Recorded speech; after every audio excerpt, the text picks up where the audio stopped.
Muy bien, estimadas y estimados estudiantes, muy buenas tardes. Reciban la más cordial bienvenida a esta nueva sesión de contenidos del Diploma en Proyectos de Prevención del Delito desde los Espacios Locales, que imparte el Centro de Estudios en Seguridad Ciudadana de la Facultad de Gobierno de la Universidad de Chile, en el marco de la Academia Subdere. Esta semana ya estamos cerrando este módulo 5 del diplomado titulado Formulación de proyectos en prevención situacional del delito y las violencias, donde tendremos dos sesiones, la de hoy y la del próximo jueves también en este mismo horario. Para la sesión sincrónica de esta tarde, contaremos nuevamente con la participación del profesor y miembro del programa de seguridad urbana de la Universidad Alberto Hurtado, Cristian del Canto. Solo para recordarles, Cristian es arquitecto de la Universidad de Chile, es magíster en desarrollo urbano de la Pontificia Universidad Católica de Chile, diplomado en asentamientos humanos y medio ambiente, candidato a magíster interdisciplinario en intervención social por la Universidad Alberto Hurtado. Esta sesión lleva por título Gestión urbana de los espacios locales y desde ya les invitamos a participar activamente con sus preguntas, sus comentarios, sus reflexiones también del contenido, de la experiencia que han tenido. Sin más, Cristian, muchas gracias por tu disposición. Bienvenido nuevamente y te dejo la palabra. Gracias, Alejandro. Bueno, aprovecho de saludarle y esperar que hayan tenido unas muy buenas celebraciones de los días patrios. Fueron bastante largas en esta ocasión. De hecho, por eso también que hicimos ese cambio y esta clase que debió haber sido el día 17 para que las fiestas patrias fueran celebradas cómodamente, decidimos cambiarla para hoy 24. ¿Mm? Por lo tanto, seguramente ya muchos de ustedes se han olvidado de lo que conversamos hace 2 semanas atrás. Con toda esta semana de celebraciones es más fácil olvidar. Eh, por lo tanto, voy a partir haciendo una pequeña rememoranza, ¿no? Y a modo de preguntas, creo, para detonar un poquito la conversación también. Eh, si ustedes recuerdan, partimos en la sesión anterior hablando acerca de las dimensiones del territorio. Y un planteamiento que yo hice es que el territorio era la sumatoria de las prácticas sociales y de un sustento, ¿no? De un sustento físico.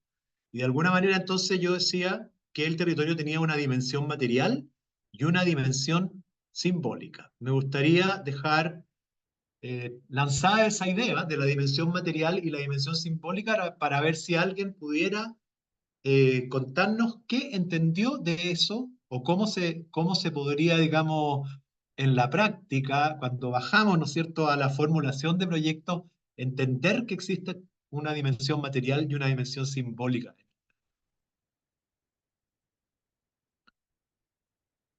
A ver, Joaquín tiene cara de querer hablar.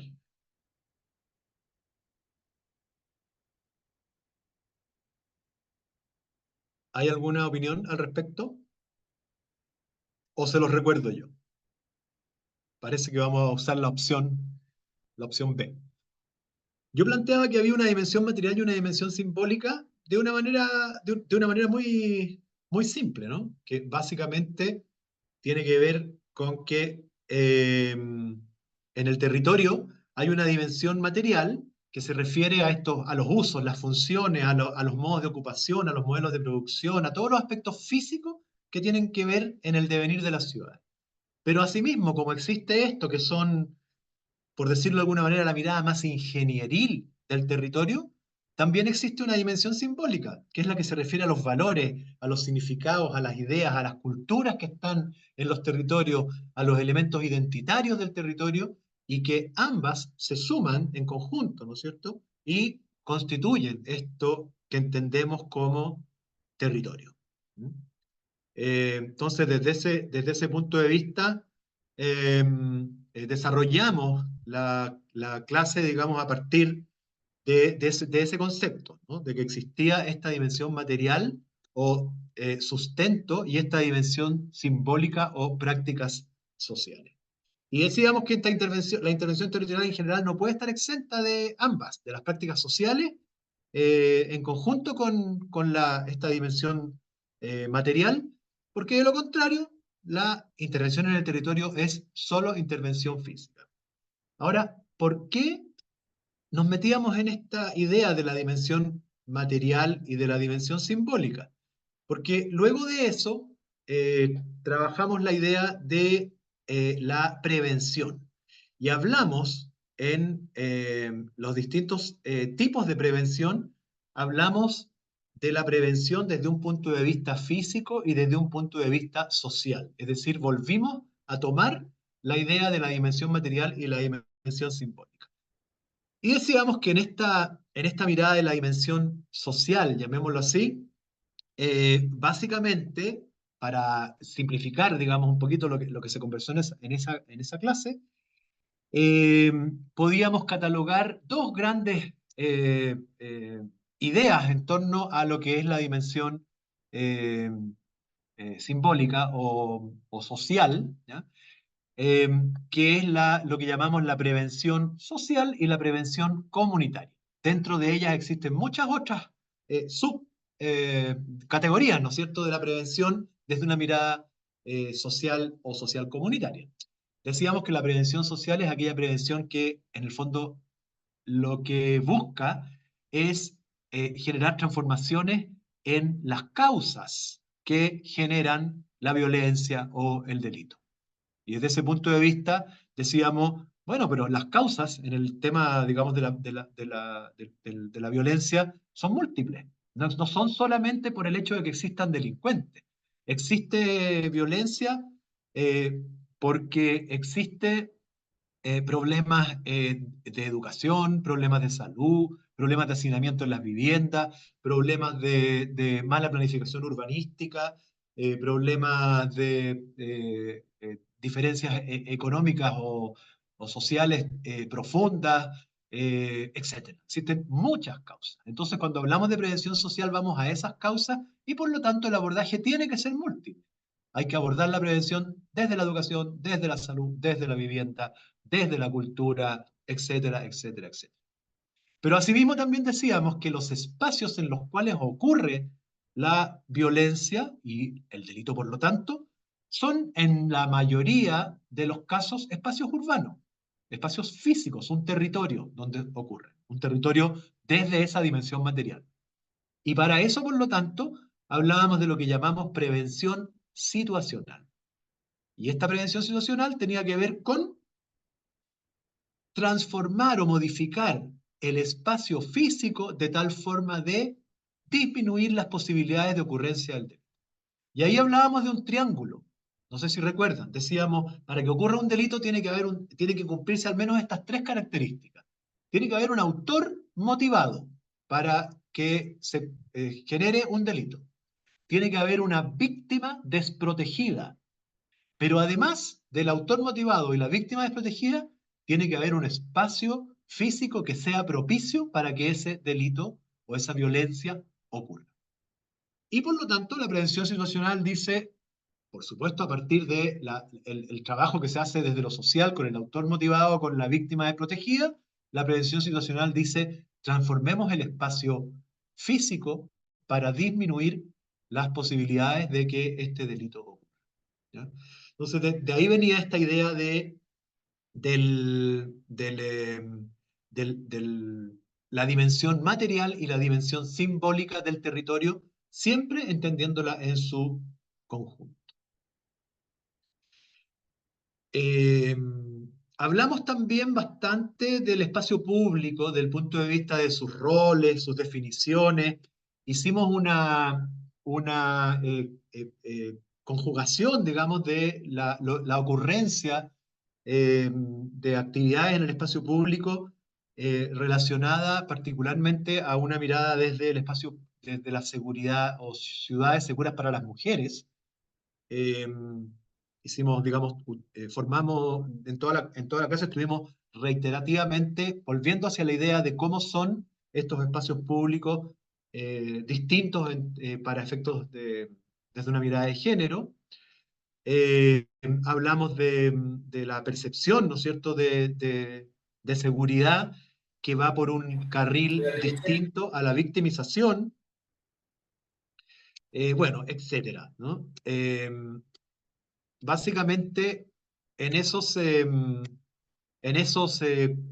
ítems nos estuvimos moviendo durante la primera sesión. Hablamos de las tipos de prevención, eso ya también lo mencioné. Y quedamos, aquí voy a retomar, no sé si hay alguna, déjenme poner acá, ya. No sé si hay alguna consulta, observación a lo primero, a esta primera introducción que trata de recordar lo que estuvimos viendo en la última sesión, o retomamos las presentaciones. Dejo la palabra abierta nuevamente.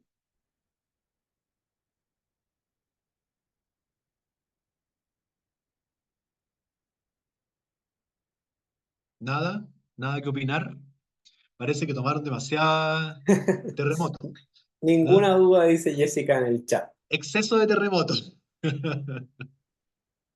Bueno, entonces voy a retomar las últimas, voy a compartir pantalla, las últimas diapositivas ya las vimos, pero las voy a pasar rápidamente. Eh, Cuando hablamos de espacios públicos seguros, en este caso pusimos, digamos, la característica de para las mujeres, pero es en términos generales, ¿no? Solo que hay ciertas particularidades que indicamos específicamente como espacios públicos seguros para las mujeres. Pero decíamos que debían... ¿estoy compartiendo? No, ¿no? Sí, Ah, pero sí, no en estoy pantalla compartiendo. completa. No en pantalla completa, perfecto. Ahí estaba la diferencia. Perfecto, ahí sí.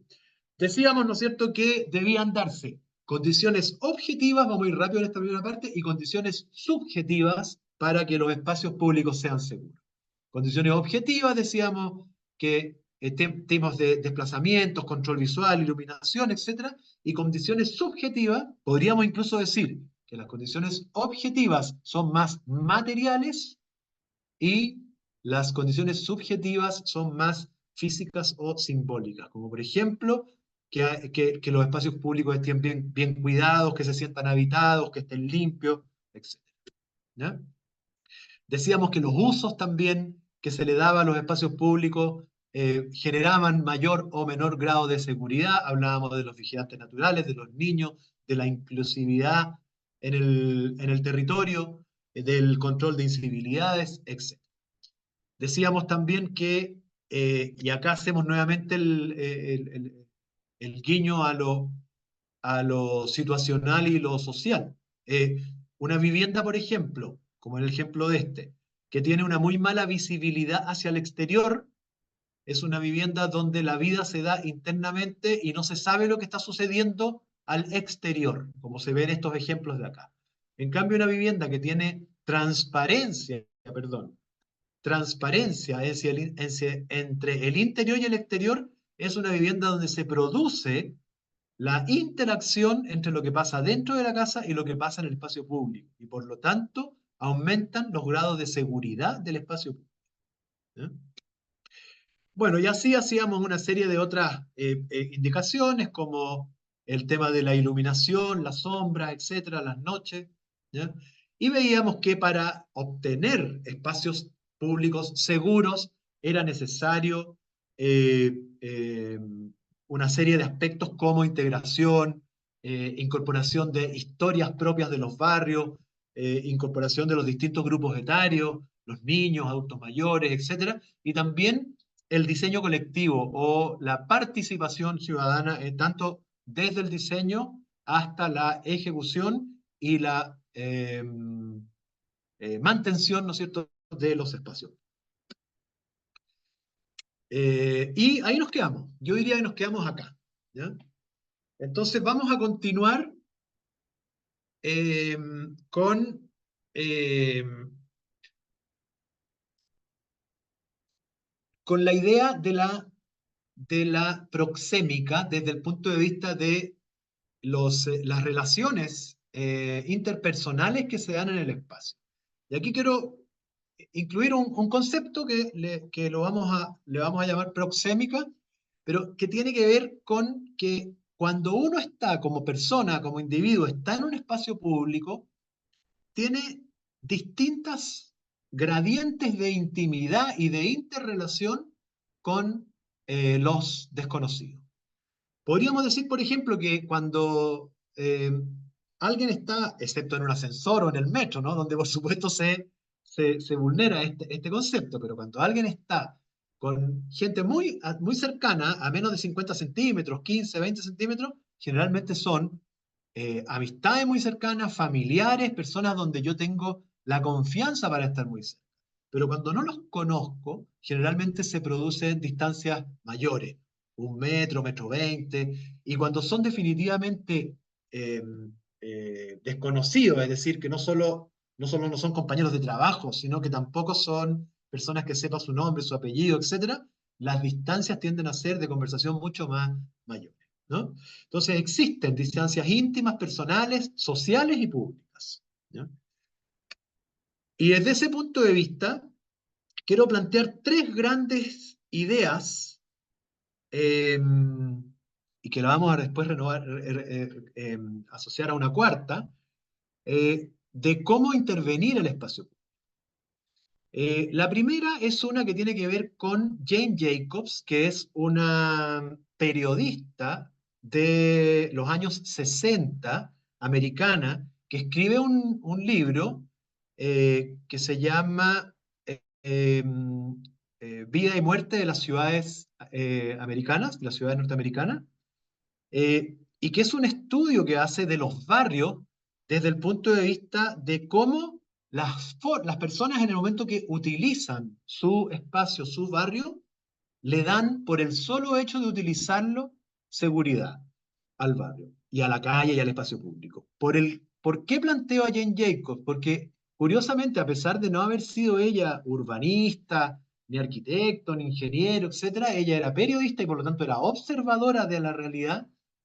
Escribió uno de los libros más influyentes en el desarrollo urbanístico desde los años 60 hasta hoy, que es este que les estoy mencionando. Y de alguna manera lo que ella plantea es que esta cotidianidad, esta forma de vivir la ciudad, son las que determinan las condiciones de seguridad. El concepto lo podríamos decir ojos sobre la calle. Cuando la calle, como ven ustedes en estas fotografías que están abajo, esta fotografía debe corresponder a un barrio de Buenos Aires porque están tomando mates. Y bueno, además hace mucho calor, ¿no? En esas ciudades. Entonces la gente que tienen casas de fachadas continuas utilizan la vereda y sacan sus sillas y toman el mate durante la tarde. Están integrando la vida familiar a la vida comunitaria y a la vida de la vereda. Y desde ese punto de vista, la sola presencia de estas personas acá le da seguridad al espacio. Ponen sus ojos sobre la calle, ¿ya? Se permite, por lo tanto, o se da la vigilancia natural. Los mismos ojos de estas personas vigilan las aceras, ¿ya? Esta otra fotografía es el concepto de bulevar, ¿ya? Cuando los restaurantes en una calle céntrica sacan sus callecitas, ya sea a la vereda o a una calle peatonal, etcétera, le dan seguridad al espacio por el solo hecho de estar afuera. Entonces, ese concepto es el primero que quiero plantear, que es la idea de los ojos sobre la calle, ¿ya? Por lo tanto, volviendo a lo que hemos hablado desde el principio, se suma aquí una mirada desde lo físico, que es la ciudad, sus veredas, sus árboles, sus equipamientos, sus mobiliarios, etcétera, y lo social, que son las personas que habitan ella. Esa sería, ¿no es cierto?, esta primera idea, la idea de Jane Jacobs y los ojos sobre la calle. Además, perdón, dije que Jane Jacobs era de los años 60, ¿no? Años 62 es ese estudio. En los años 70, posterior a Jane Jacobs, hay otro teórico ya desde la mirada del urbanismo, que es Newman, que plantea la idea del control del espacio, ¿ya? Del control del espacio por parte de los residentes, ¿ya?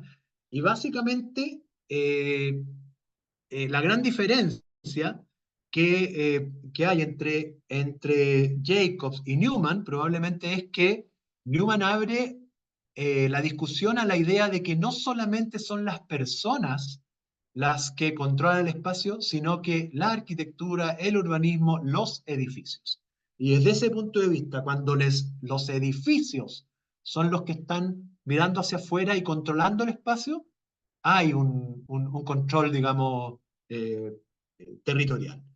Esta idea que les mencioné hace un poco atrás de la casa que en vez de muro tiene reja transparente entre la ventana del living y la vereda, es un concepto más de Newman que de Jane Jacobs, porque Jacobs diría, a pesar de que Jacobs también estaría de acuerdo con que sea transparente, Jacobs diría lo que hay que hacer para darle seguridad no es estar sentado en el living mirando hacia afuera, sino que hay que estar sentado en la vereda tomando el mate.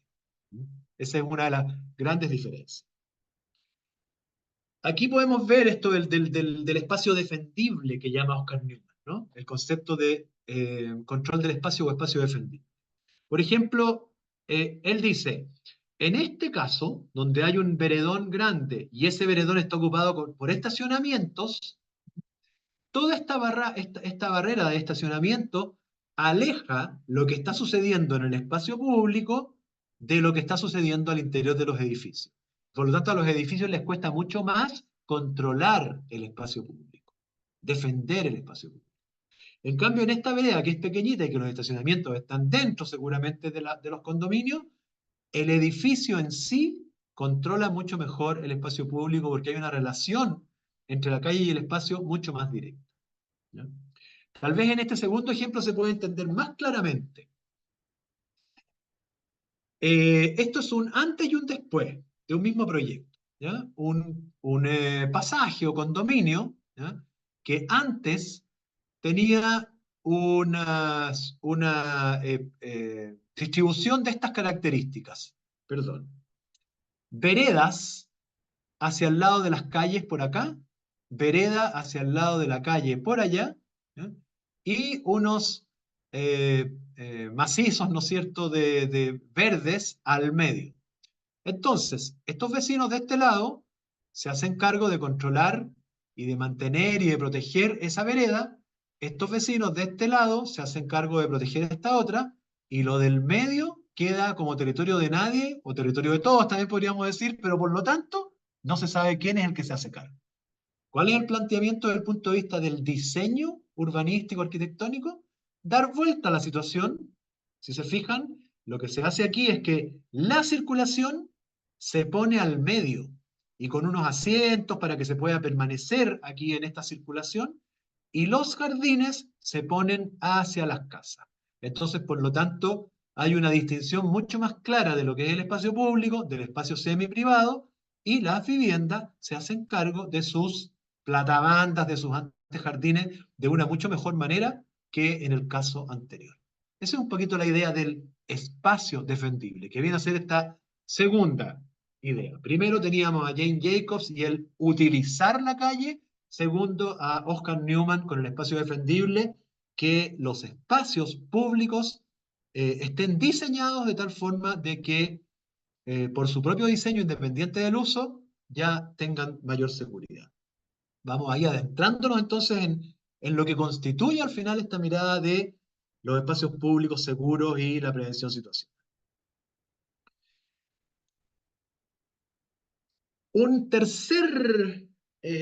Una tercera mirada, y ya de los años 80-90, dijimos Jacobs 60, Newman 70, 80-90, sintaxis espacial, o space syntax, como se le dice en inglés, tiene que ver con la aparición de los computadores y la aparición, por lo tanto, de la programación y de la capacidad, ¿no es cierto?, de la tecnología de generar información.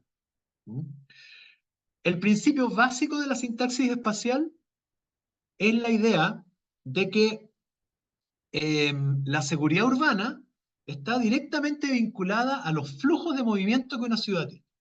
Por lo tanto, en aquellos lugares donde más movimiento hay, en teoría, mayor seguridad se relaciona entonces, por lo tanto, con Jacobs, ya que mayor seguridad, ya que más movimiento, más ojos sobre la calle, pero en el caso de la sintaxis espacial, no permaneciendo, sino que circulando.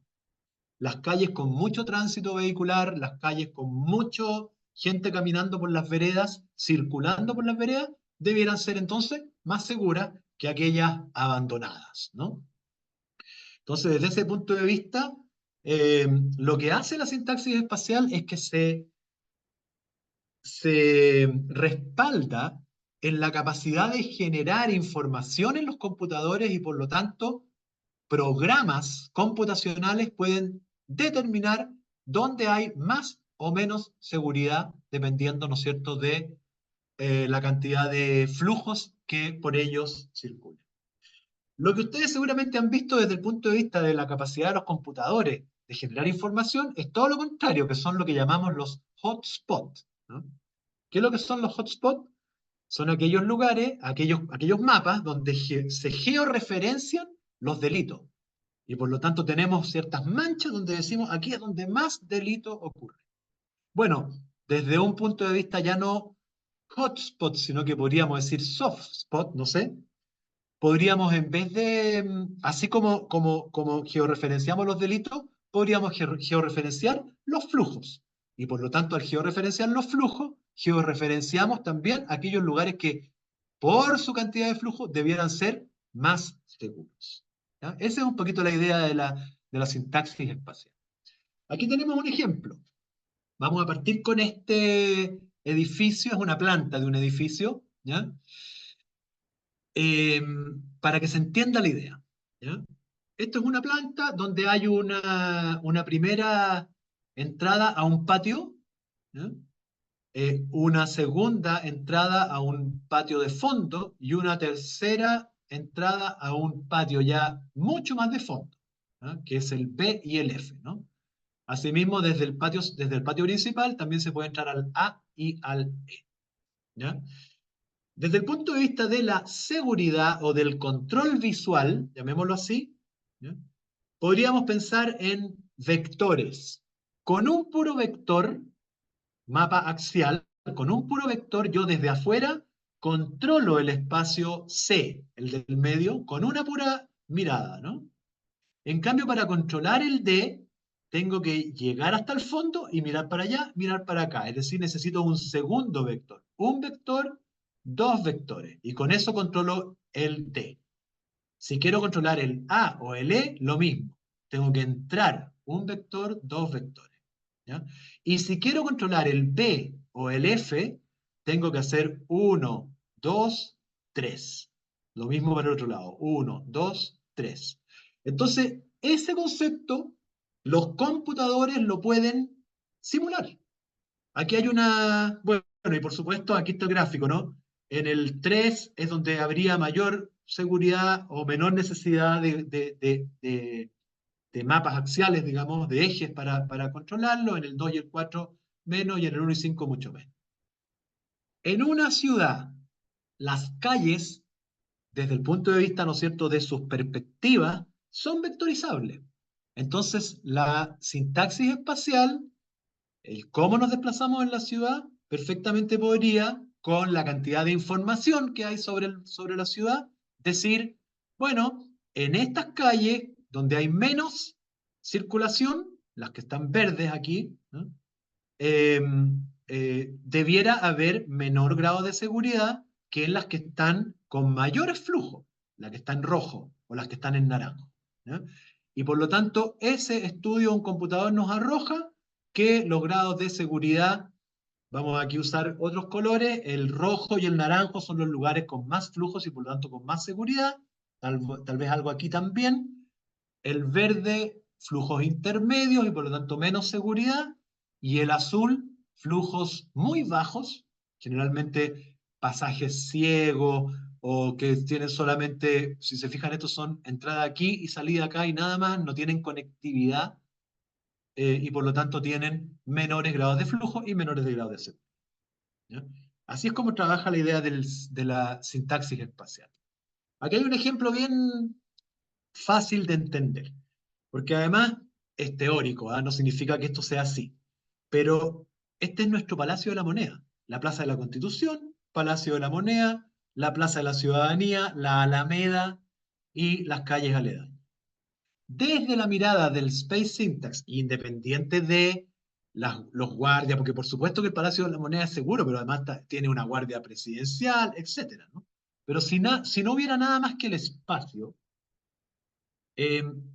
¿cuáles son los lugares más seguros? Los lugares que tienen más flujo. La Alameda con Teatino, la Alameda con Morandé, Moneda con Morandé, Moneda con Teatino, las esquinas de la Plaza de la Constitución, las esquinas de la Plaza de la Ciudadanía, son los lugares con más flujo.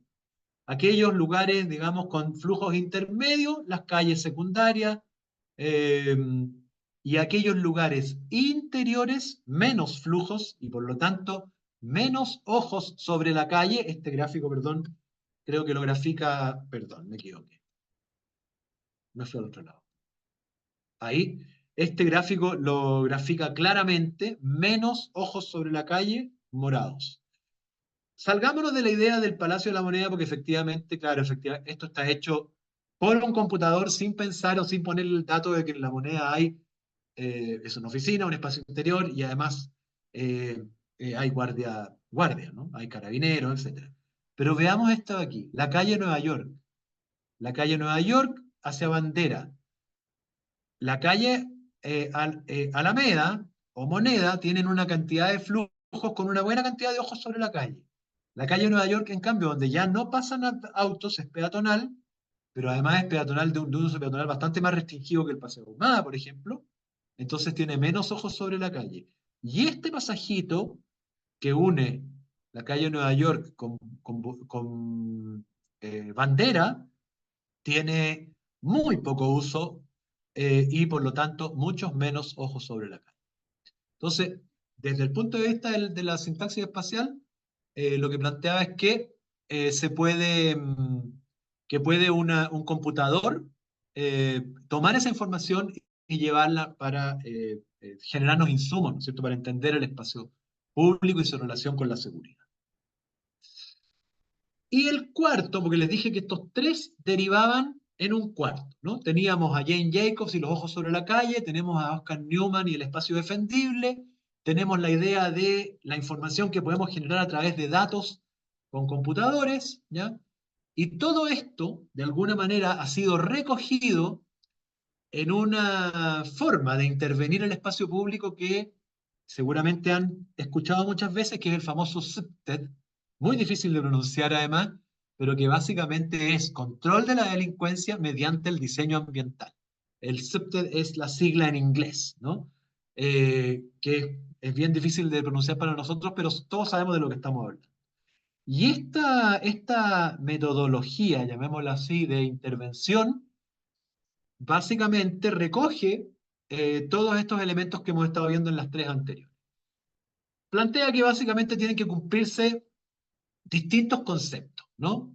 Vigilancia natural, que los espacios sean, desde la mirada del space syntax y de los flujos, fáciles de ver, con campos visuales abiertos, etcétera, que haya mayor presencia, digamos, de habitantes también desde un punto de vista del reforzamiento territorial, ¿ya?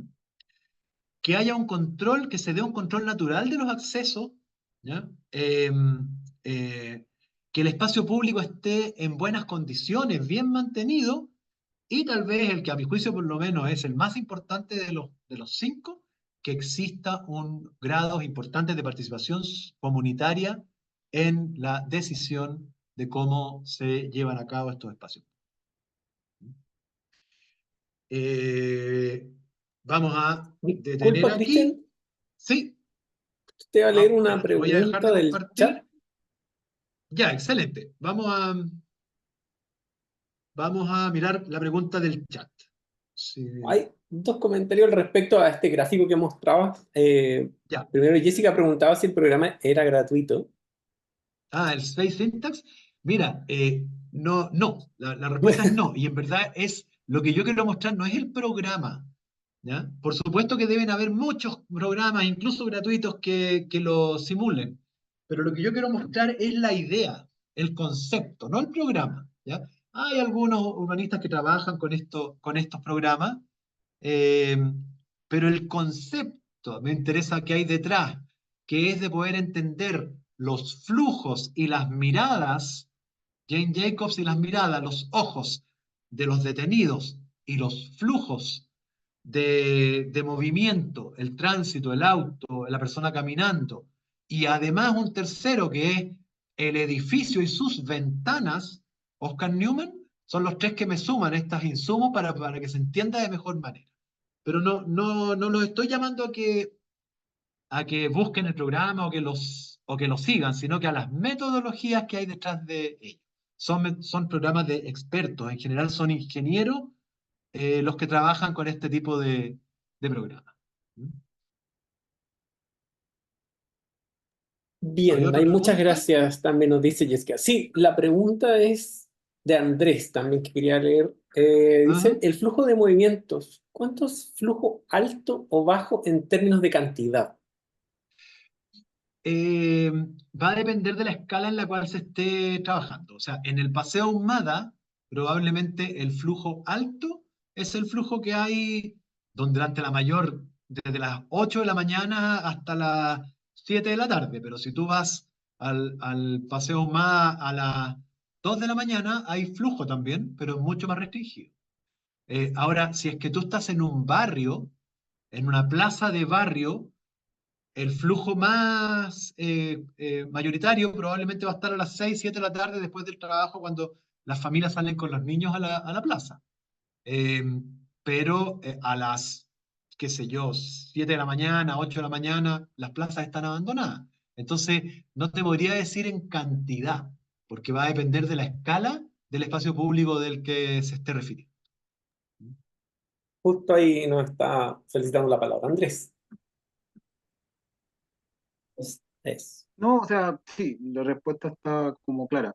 Eh, es, es un poco, o sea, nosotros por sí mismos tenemos que definir algunos criterios para darle algunos cortes, en definitiva, si es un flujo alto, un flujo semi-alto, mediano, bajo. Nosotros tenemos que definir eso de acuerdo a la cantidad de flujo que se produce, digamos, Claro, en ese espacio. Esa es más o claro. menos la lógica, digamos. El punto es que cuando nosotros hacemos un diagnóstico de un... Y dentro de los horarios que uno define como alto, bajo, etcétera, digamos, para complementar un Claro, poco más el análisis. Ya. exacto.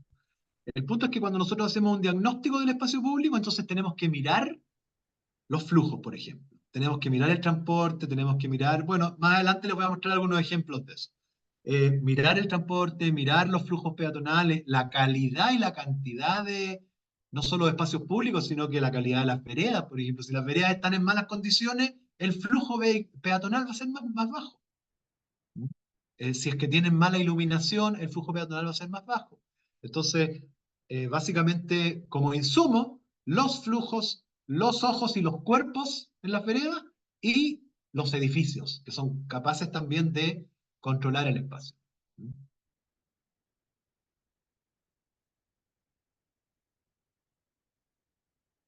¿Alguna otra pregunta? Por ahí estamos, ¿no? Continuemos. Eh, ya, ya que me metí en esto, voy a buscar un momentito, por favor. Eh,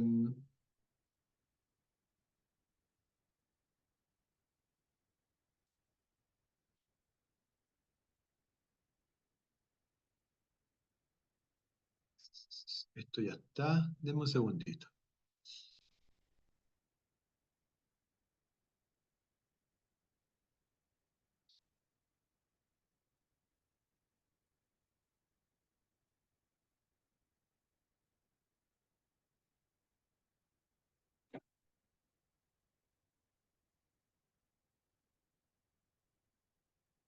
Denme un segundito que estoy buscando la que les quiero mostrar ahora. Acá está. Aquí la encontré.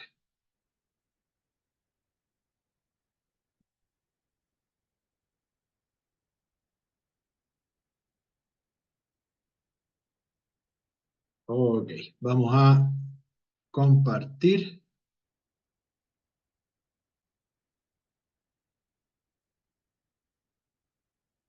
pantalla. Aquí. Entonces, pongamos en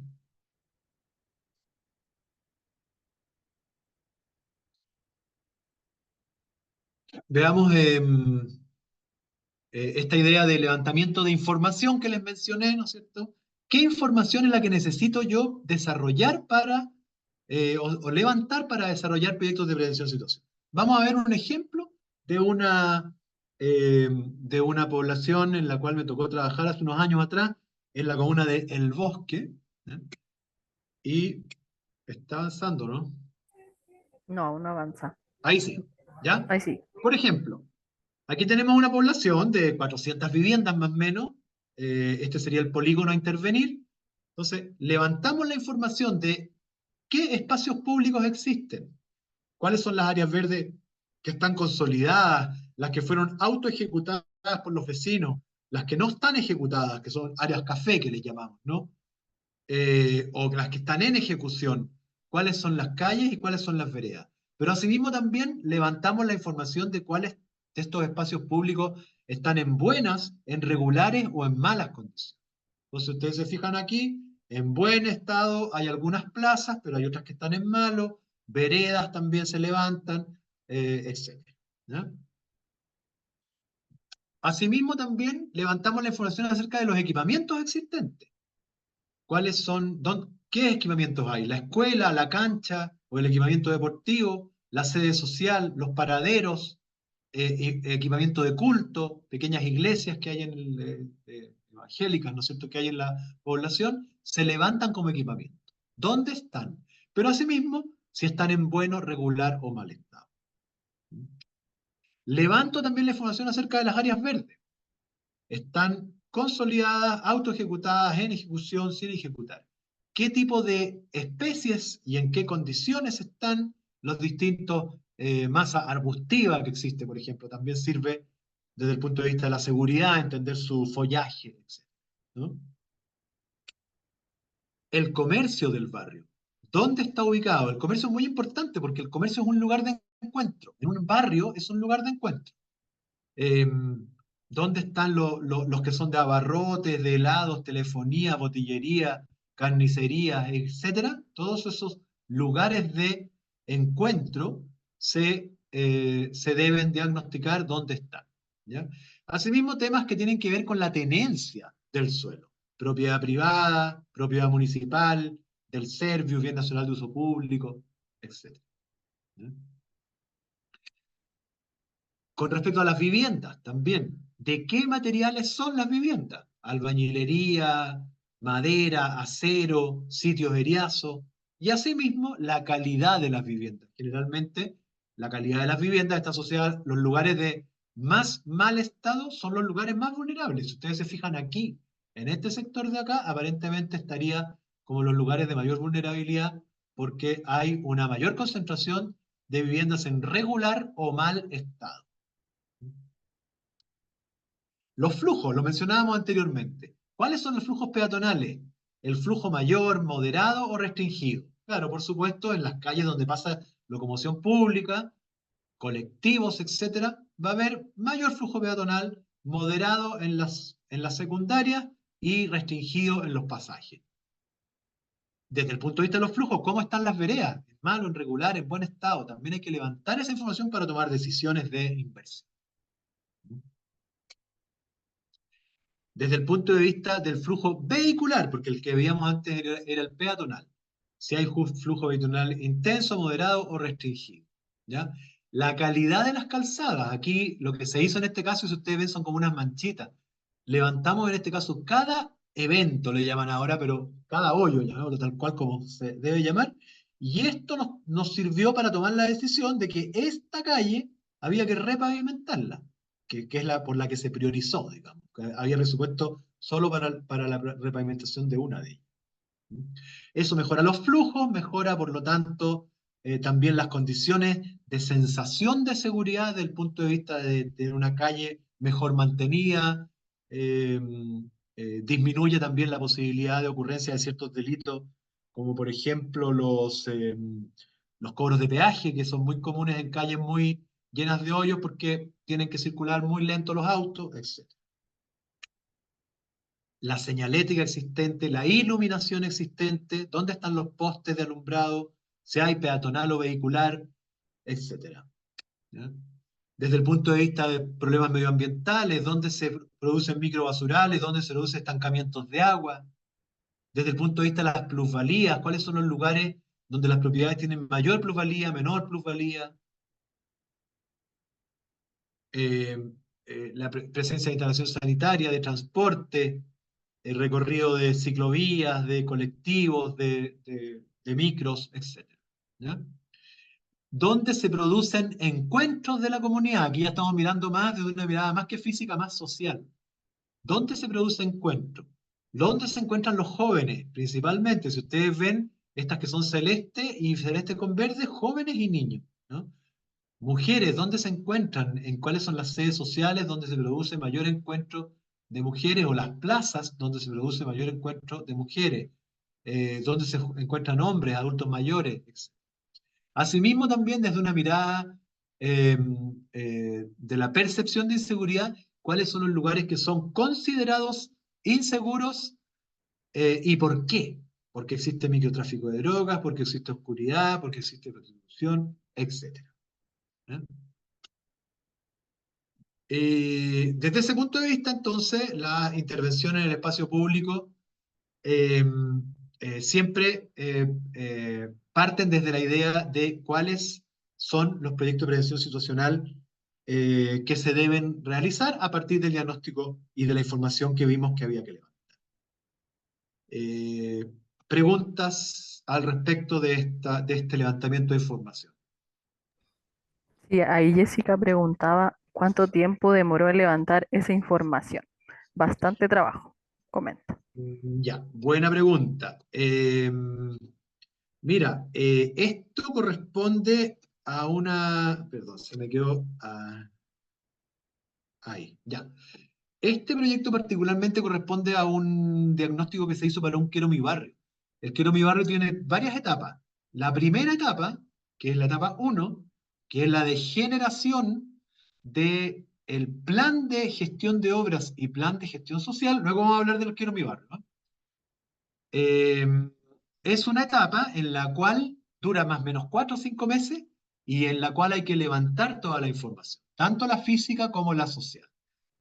A mí me tocó, en este caso, levantar la información física como se las muestro, pero paralelamente había un equipo de sociólogos, trabajadores sociales, etcétera, psicólogas, psicólogos, etcétera, que estaban levantando la información social, los niveles de asociatividad, los niveles de compromiso, los niveles de participación, encuestas, etcétera, etcétera, etcétera. Todo ese periodo, más o menos 4 meses. Y con esos insumos que se levantan, incluso antes, yo diría que son los 2 primeros meses de diagnóstico y los otros 2 meses de esos 4 meses son el desarrollo de un proceso participativo para, a partir de este diagnóstico, generar las propuestas que se convierten en un plan de gestión social y un plan de gestión de obra, que es el que luego el Quiero mi barrio trabaja durante 1 año y medio, 2 años aproximadamente, desarrollando, ¿no? Que es un poquito en lo que vamos a seguir mirando durante el resto de esta sesión.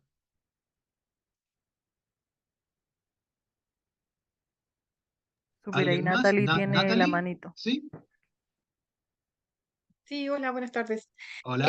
Mi pregunta es sobre esta teoría que se supone que donde hay más circulación o más movimiento peatonal, hay más vigilancia, ¿cierto? Y más, por lo tanto, más seguridad o espacios más seguros.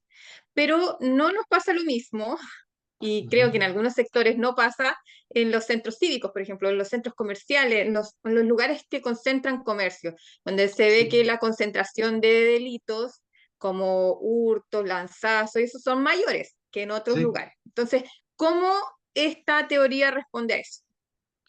Claro, mira, tal como tú lo dices, es una teoría. Y por eso te la planteo como una, pero aquí yo les planteé 3. Les planteé los edificios y el espacio público, les planteé los flujos y les planteé los ojos sobre la calle, ¿no?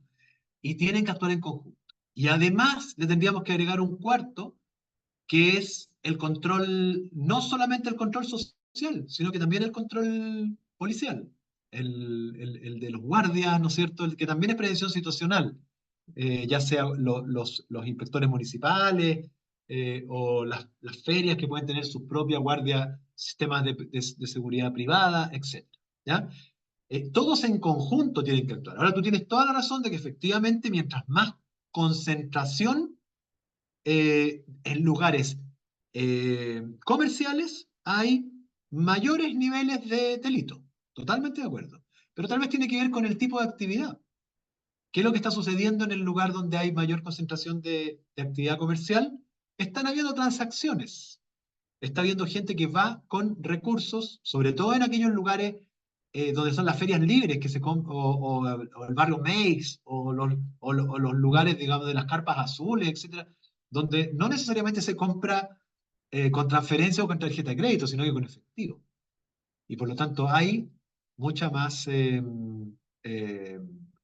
digamos, posibilidades de obtener ganancias desde el delito. Pero también hay otra cosa.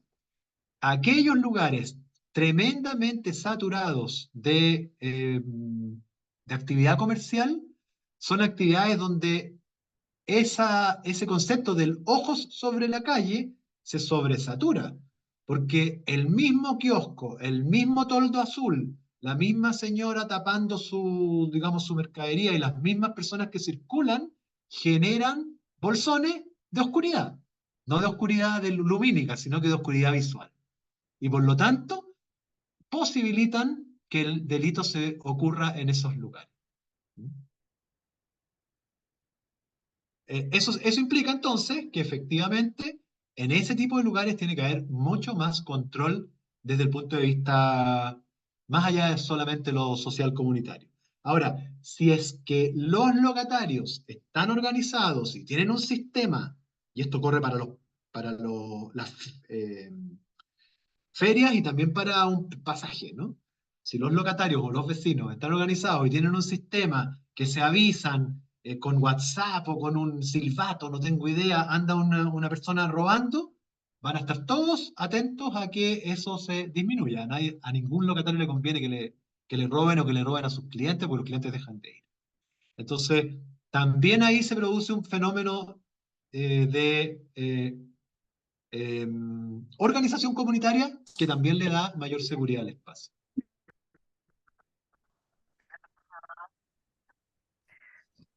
Super, Cristian. Ahí tenemos otro comentario de Natalie ¿Mm? y ¿Sí? dice, interesante el levantamiento, ya que al sobreponer esta información se pueden inferir patrones en la sensación y percepción de inseguridad de los espacios.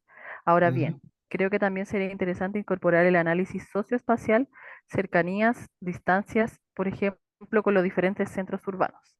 Dice, hace algunos años, no sé si aún será así, el Consejo Nacional de Desarrollo Urbano trabajaba con distancias y las categorizaba. Sí, absolutamente de acuerdo contigo. De hecho, aquí, este barrio que yo estoy mostrándoles ahora es un barrio de la comuna del Bosque, que es una comuna tremendamente periférica y tremendamente alejada, en una ciudad como la ciudad de Santiago, tremendamente segregada, donde ustedes, la mayoría de ustedes son de provincia, muchos de ustedes, pero eh, la ciudad de Santiago, y este es un fenómeno que se da también en las ciudades grandes de provincia, ¿no? Al ser segregada, hace que ciertos sectores de la ciudad tengan muchas menos posibilidades de crecer desde el punto de vista de la seguridad y desde el punto de vista económico, producto de que son sectores empobrecidos con una geografía de oportunidades muy baja, ya que cuando estas personas tienen que salir a trabajar, tienen que salir a trabajar al otro lado de la ciudad, porque en sus lugares, en las zonas donde viven, hay muy poca capacidades, digamos, de geografía de oportunidades desde el punto de vista de los trabajos. En cambio, y les pongo un ejemplo, en aquellos lugares, en aquellos barrios o comunas que son mixturadas socialmente, caso Peñalolén, caso Huechuraba, que son mixturadas socialmente, entonces hay una mejor geografía de oportunidades porque están localizadas en un lugar donde hay opciones laborales cercanas. Pero no es el caso de La Pintana, del Bosque o de otras comunas, ¿no es cierto?, que están mucho más alejadas. Y en ese sentido es el Estado, y no solo con temas de seguridad, sino que con todo tipo de intervenciones, el que tiene que ir dando vuelta esas condiciones negativas.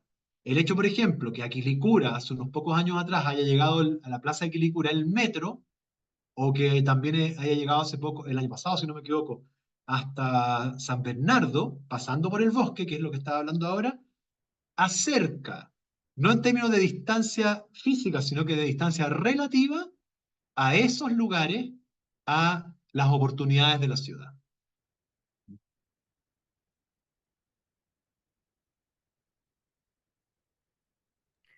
Super, ahí no Estamos sé más si o hay menos en la más. hora de hacer un pequeño Ujú. pare, no sé si están de acuerdo o seguimos de largo, como ustedes quieran. ¿Paramos 5 minutitos, Alejandro? Veamos qué dicen. ¿Sí? 5 minutos, ¿ya? Muy bien. 5 minutos Ok. entonces. 5:10 retomamos. Sí, máximo. Ujú. Ya, ahora, Alejandro, vamos a intentar, espero que resulte a la primera, pasar un video, porque a veces pasa con el audio, que no sale el audio, esos típicos problemas que Sí, suceden. mira, ¿Ah? solo cuando pongas compartir pantalla te van a ¿Ya? aparecer dos checkbox. Son muy ¿Ya? chiquititos que dice ¿Ya? compartir sonido y Ah, optimizar clip perfecto. de video. Si les das clic a eso, no va a haber ningún problema. Ok, perfecto. Excelente. Entonces, eh, ya. Vamos a continuar mostrándole primero un par de videos antiguos, promocionales, ¿no? Del Quiero Mi Barrio, ya que hemos estado hablando de ello, para que eh, podamos dar una vuelta de opiniones al respecto después de verlos, ¿no?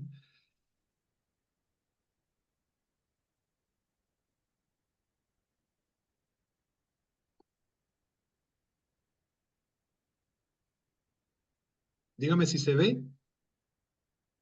No, vemos solo rayitas.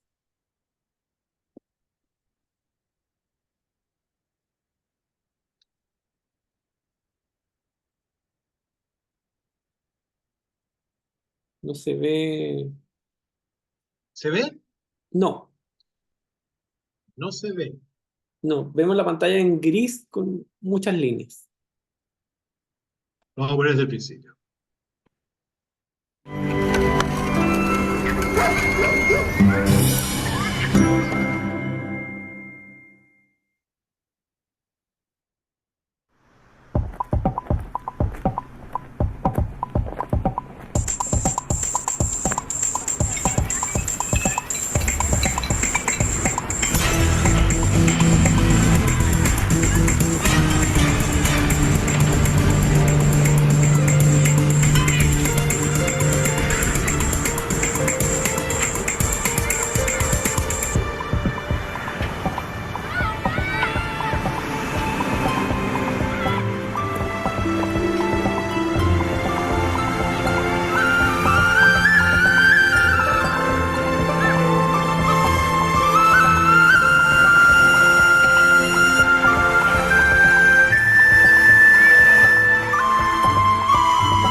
Quiero mi barrio. Trabajemos juntos. Ministerio de Vivienda y Urbanismo. Vivir. Algunos comentarios, así a grandes rasgos, una palabra que les detone este video.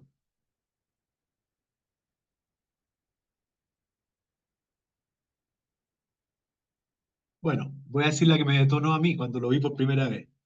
Claramente aquí hay un trabajo que tiene que ver con la participación ciudadana, por supuesto, pero sobre todo con el estigma, la estigmatización. Nosotros comenzamos a ver este video y decimos, ah, estos cabros malos están rompiendo botellas, deben andar en malos pasos. Ahora, también hay que reconocer que el título del video, el mural, es un poco spoiler, porque uno como que ya sabe para dónde puede ir. Pero interesante, digamos, el fenómeno de este video es que hay un tema con el estigma, hay un tema con los barrios deteriorados, hay un tema también desde una contramirada con la participación ciudadana y comunitaria, digamos, de que están todos trabajando para un fin, para un mismo fin. ¿Mm? Vamos a ver otro.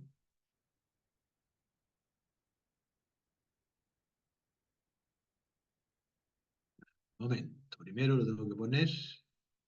Ah, no.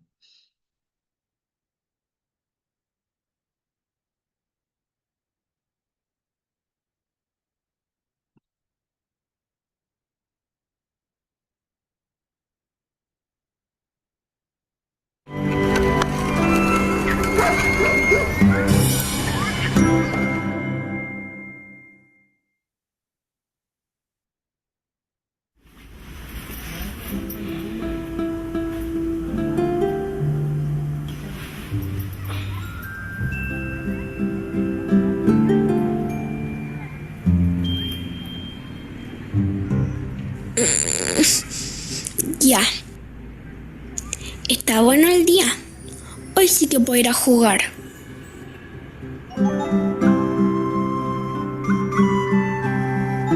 Lo que pasa es que me estoy preparando para ser futbolista. Quiero llegar a ser como mi ídolo, el Chilenito Ruiz.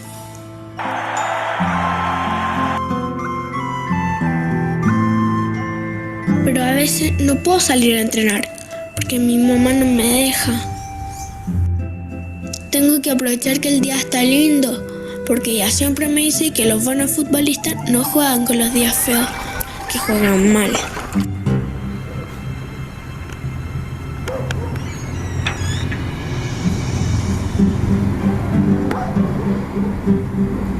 Si quiero jugar, me tengo que ir a una cancha que queda en otro lado, porque acá no tengo mucho espacio para pelotear.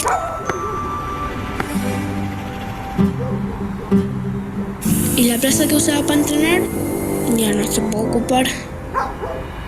Me gusta ir a la cancha, pero como queda lejos, me tengo que volver temprano, antes de que oscurezca, si no, no veo bien la pelota. Lo bueno es que hay mucha gente que me quiere ayudar.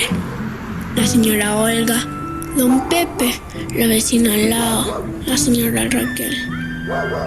A la señora Olga le encanta limpiar las plantas del barrio.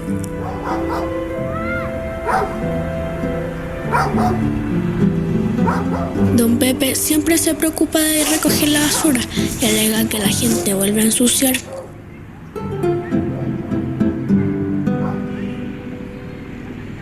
El Juan me dice todo el día que entrené harto para poder llegar a ser un buen futbolista, en vez de meterme en lesera.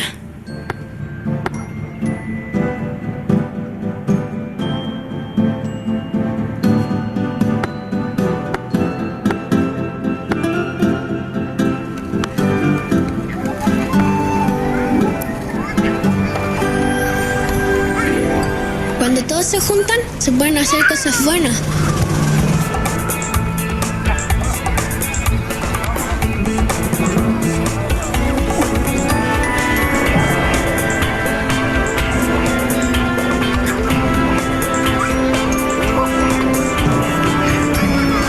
Ojalá la gente en mi barrio me ayudara a tener una cancha.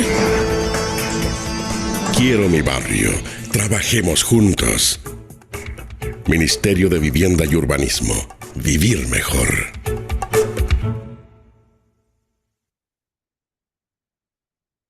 ¿Comentarios al respecto de ese video?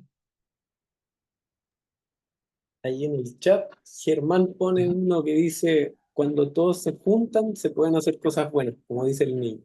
Como dice el niño, exacto. Claro, bueno, aquí hay varios mensajes, ¿no?, de este video. Primero que nada eso, por supuesto.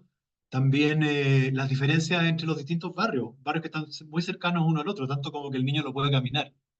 Esta lógica de la segregación que decía yo, que muchas veces todo depende de la lupa con la cual se la mire. A veces es una segregación a gran escala en la ciudad, pero también muchas veces esa segregación existe dentro de pequeños espacios, dentro de una misma comuna.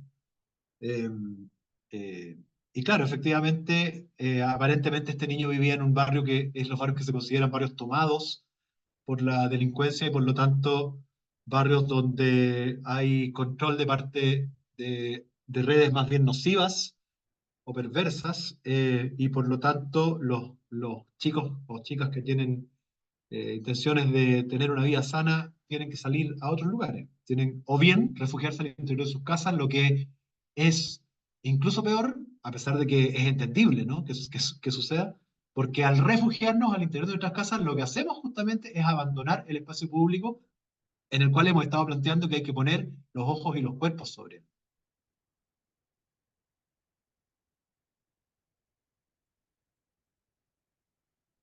Bien. Eh,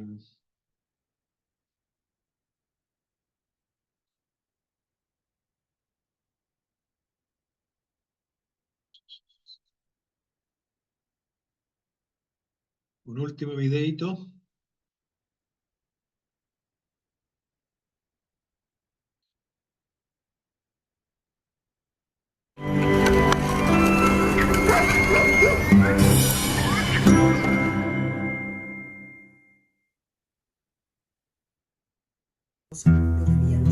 ¿Sabes cómo te gusta ver un partido en tu televisor? ¿Te gusta cuidar tus zapatillas favoritas? Y esos recuerdos, que solo para ti son valiosos.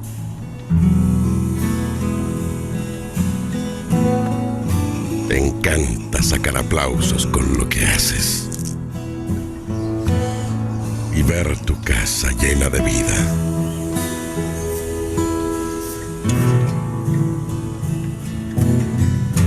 Adoras llegar y saber que te esperan.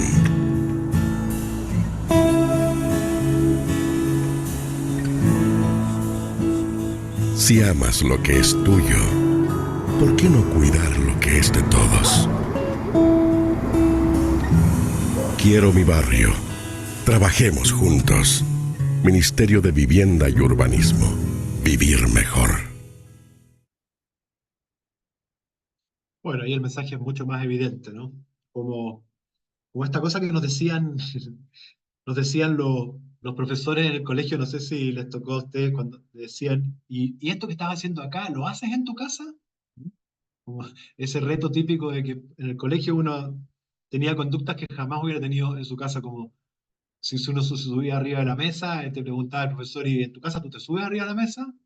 ¿Te paras con los zapatos arriba de los sillones? ¿Por qué te paras entonces en la silla del colegio con los zapatos también? Eh, Muchas veces en los barrios ese fenómeno también está.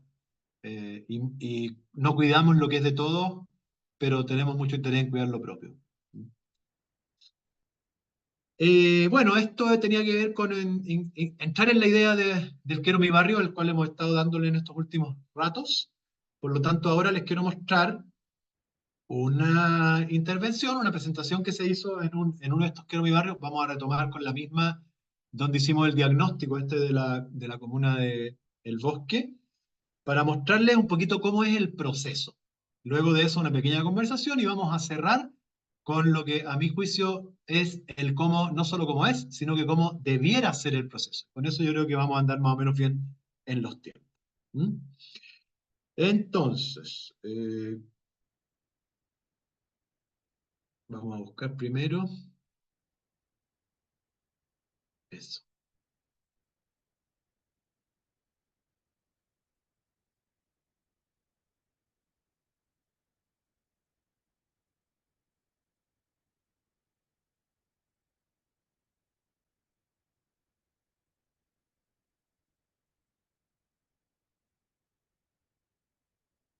¿Se ve? Sí, ahora se ve. Perfecto. Y avanza, perfecto. Ok, vamos a mirar un ejemplo, yo les voy a ir contando, ¿no es cierto?, un ejemplo de esta primera etapa. Alguien me preguntó en cuánto tiempo se hacía este levantamiento de información y luego este diagnóstico, ¿no? Bueno, este es un pequeño resumen de una primera etapa de un Quiero mi barrio. Eh, Insisto mucho en el programa Quiero mi barrio porque ya lleva 20 más, no, lleva 18 años. Se han intervenido cerca de 750 barrios, Y ha sido un programa muy exitoso desde esta mirada, desde esta perspectiva que yo les he querido plantear en estas dos clases, de vincular la intervención social con la intervención física. El Quiero Mi Barrio lo que busca es disminuir las condiciones de vulnerabilidad física y social de aquellos barrios que están, digamos, en esta condición de vulnerabilidad. La comuna del Bosque, la población Santa Elena, se llama el subsector 2, es un polígono, el mismo que vimos cuando les mostré los levantamientos de información, ¿no? Es un sector de pasajes muy angostos, de 6 metros, que tiene más o menos, hoy día debe tener unos 55 años aproximadamente, ¿ya? Tal vez un poquito más, que es de la época de lo que se llamó la Operación Sitio, una forma de hacer ciudad que se desarrolló en la década de los 60, el periodo de Frei Montalva, que se planteaba la idea de que el conflicto principal de la vivienda era más el suelo que la vivienda en sí misma. Y por lo tanto lo que hizo el Estado, después de que comenzaron, ¿no es cierto?, las tomas de terrenos, etcétera, es que salió a comprar o expropiar suelo para subdividirlo en lotes de más o menos 9 por 18 metros, es decir, unos 160, 170 metros cuadrados, 10 por 20 máximo, y constituir estas poblaciones en base a esta operación sitio, donde los pobladores llegaban, solo se les adjudicaba el suelo, y los pobladores por autoconstrucción iban construyendo sus viviendas. El Estado los iba apoyando, el municipio los iba apoyando en traer el agua, el alcantarillado, la electricidad, luego el pavimento, etc. Y en el trayecto de los años, estas zonas de las ciudades se fueron consolidando y hoy día son grandes barrios, grandes partes de nuestras ciudades. En esta fotografía, de hecho, vemos, por ejemplo, una fotografía donde algunas de las casas todavía tienen las condiciones originales, es decir, personas, habitantes que nunca pudieron obtener los recursos como para mejorar sus viviendas, en cambio otros que ya tienen sus viviendas completamente mejoradas, construidas con material sólido, etc. ¿No? ¿De qué se trata el programa Quiero Mi Barrio? Básicamente, en este diagnóstico, yo les decía que era un diagnóstico físico, pero también un diagnóstico social. El diagnóstico social lo que busca es determinar la asociatividad existente en el barrio. ¿Cuáles son las organizaciones existentes que hay? ¿Cuáles son las organizaciones que están interrelacionadas unas con otras a través de una mesa barrial, por ejemplo? ¿Y cuáles son aquellos espacios en los cuales falta organización? Para lo que se constituyen mesas de trabajo. Y entre estas organizaciones existentes, la asociatividad de ellas y las mesas de trabajo del programa, se constituye lo que se conoce como el Consejo Vecinal de Desarrollo, que viene a ser una organización, yo diría paralela a la Junta de Vecinos, porque muchas veces se tiende a pensar que es como contraria o digamos, contradictoria con la Junta de Vecinos, porque la gran diferencia es que la Junta de Vecinos es una organización de personas y el Consejo Vecinal de Desarrollo es una organización de organizaciones. Es decir, en el Consejo Vecinal de Desarrollo converge la organización de adultos mayores o las que existan, la organización de vivienda, de bancos de trabajo, todas las organizaciones de los clubes deportivos, las iglesias, el mismo municipio, etc. Todos convergen en este Consejo Vecinal de Desarrollo como organización. Y ese Consejo Vecinal de Desarrollo que se forma para el programa, en conjunto con la comunidad, prioriza tanto los proyectos físicos como los proyectos sociales y se llega a lo que se llama un contrato de barrio, ¿no? Por supuesto, para esto se hacen muchas asambleas, reuniones, ¿no? Y en estas reuniones se va conversando tanto los aspectos físicos como los sociales, las carencias de los barrios, las oportunidades que los barrios tienen para definir este contrato, ¿no? En el caso de la Santa Elena, nosotros nos encontramos con una población que, como era de los años 60, tenía mucha organización existente. De hecho, tenía 8 de ellas que formaban lo que se llamaba la mesa de barrio. La junta de vecinos, clubes de adulto mayor, redes solidarias, ollas comunes, talleres laborales, un comité de vivienda. Pero asimismo también habían muchas otras organizaciones, no solo estas, muchas más, que no estaban en esta organización. Incluso muchas de ellas que eran organizaciones no necesariamente constituidas, es decir, no con personalidad jurídica, sino que organizaciones de facto, ¿no? Clubes de pesca y caza, clubes de rayuela, clubes deportivos, iglesias, un banco comunal, etc. Había muchas organizaciones. Tiene que ver con un tipo de poblaciones de los años 60 donde la organización era sumamente potente. Hoy en día es mucho más difícil generar esos niveles de organización en las poblaciones nuevas, ¿no? Bueno, de hecho, la que era la sede en ese momento era la sede de los radiotaxis que prestaban a los vecinos para que puedan hacer ahí su reunión.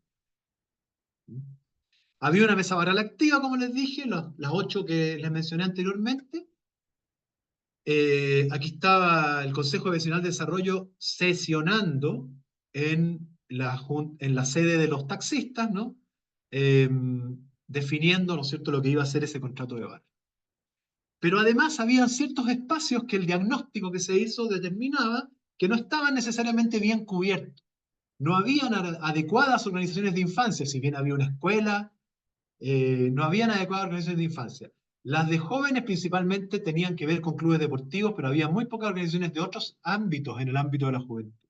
De mujeres estaban los bancos laborales, etcétera, pero tampoco habían una mirada desde la perspectiva de género de las mujeres. Asimismo, la adultez mayor eran más bien grupos de compañía, pero no necesariamente desde la mirada de los derechos de la adultez mayor, ¿ya? Y por otro lado también, como este era un proyecto que tenía que ver con temas sociales y con temas de físicos, era necesario que se constituyeran mesas de trabajo desde el punto de vista de las infraestructuras y equipamientos necesarios para construir en el barrio, ¿ya? Bueno, muchas discusiones, muchas conversaciones, muchas asambleas, dirigentes y dirigentes que aparecían, que eran muy potentes, ¿no es cierto?, y que estaban en esos barrios. El trabajo con los jóvenes en general, todavía sigue siendo un poco así, ¿no? Es muy poco lo que convergen en las sedes sociales o en las reuniones formales, por lo tanto había que adecuarse a sus tiempos y a sus actividades, y las reuniones con jóvenes eran los fines de semana en la plaza, donde este grupo, por ejemplo, era un grupo que practicaba el skate, ¿ya? Eran skaters. Y asimismo también en la utilización de la infraestructura existente, esta es una sede de un club deportivo, que nos prestaban para hacer reuniones, ya que no había buenas sedes para la junta de vecinos u otras, ¿ya? ¿Cuál era el objetivo de las mesas de trabajo entonces? Garantizar que estos vecinos organizados sean representados en este contrato de barrio, pero también que esas demandas de grupos etarios y de género, entre otras, que no estaban visibilizadas, se incorporen a este contrato de barrio, ¿ya? Y por lo tanto, para eso, lo que se desarrollaba era 2 grandes instancias de participación. Una de obra de confianza y una de contrato de barrio definitivo. Todavía sigue siendo así el Quiero mi barrio, ¿eh? Aquí está la comisión más grande, que era la comisión de infraestructura. Toda la gente quería participar en la comisión de infraestructura porque ahí se iba a hablar de si se hacían sedes, canchas, etc. Pero luego esta misma gente comenzó a ver la importancia de las comisiones sociales y por lo tanto comenzó a derivar y a constituir para el desarrollo del programa, que duró 2 años, comisiones de vivienda, de salud, de educación, de alimentación saludable y una serie de otras comisiones muy importantes que se desarrollaron en este programa, ¿ya? Entonces, resumiendo, las organizaciones existentes, la mesa barrial y la mesa de trabajo, constituyen el Consejo Vecinal de Desarrollo, que en conjunto con la comunidad priorizan las obras físicas y sociales, y eso se hace a través de una votación, de votaciones masivas, ¿ya? Para eso, el Consejo Vecinal de Desarrollo tenía que definir un voto.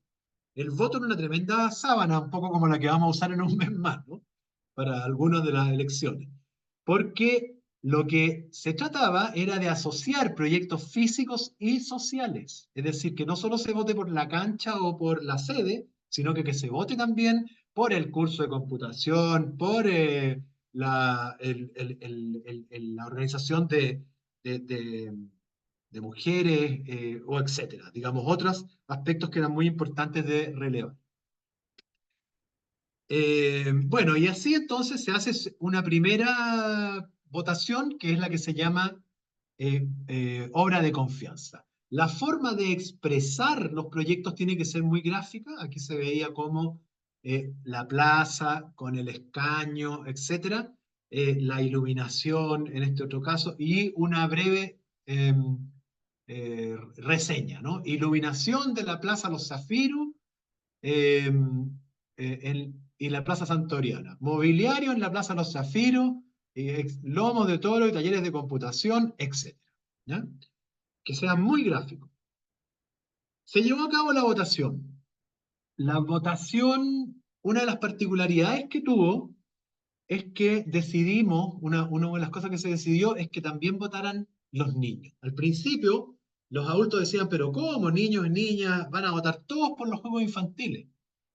El único requisito que pusimos es que entiendan el voto, por lo tanto que sepan leer y escribir, o leer por lo menos, para que puedan entender el voto. Y la gente nos decía, pero ¿cómo? Si acá en Chile se vota a mayores de 18. ¿Cuál fue el argumento que utilizamos para convencerlos de que los niños también puedan participar en este proceso?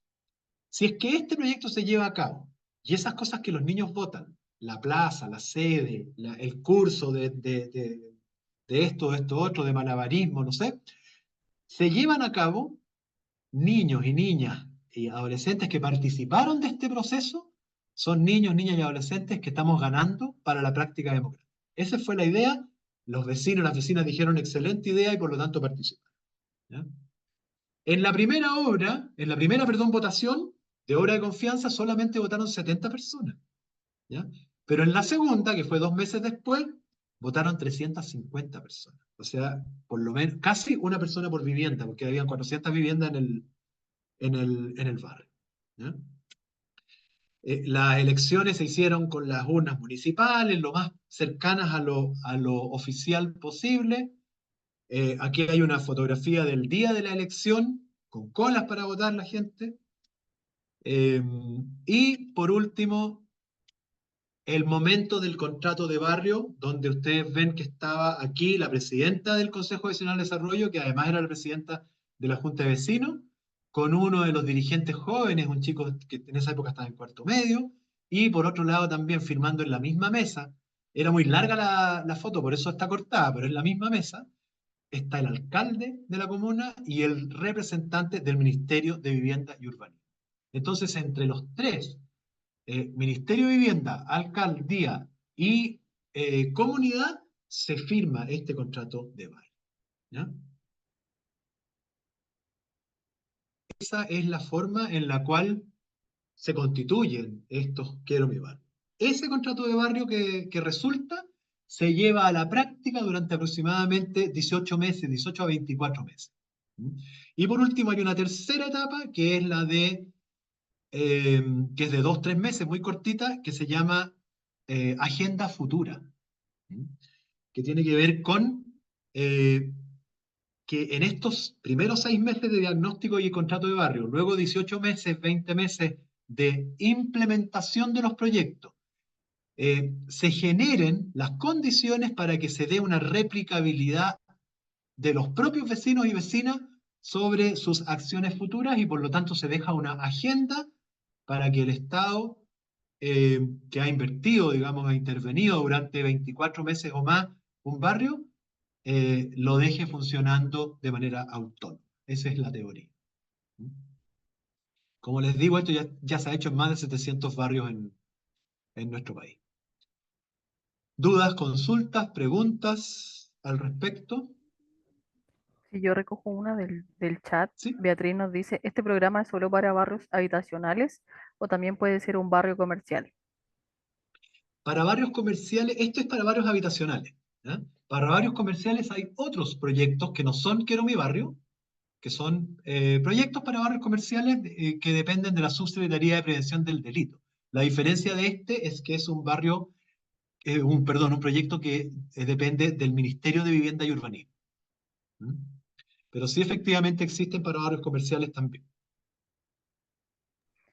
Súper, Y con metodologías bastante similares. hay otro comentario de Ujú. Karen que dice, yo participo con 2 CBD en Quilpué y no tienen esa finalidad ni convocan ni unen a otras organizaciones.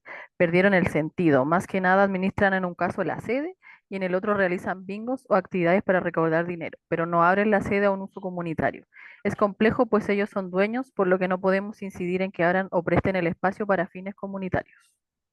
Muy buen punto.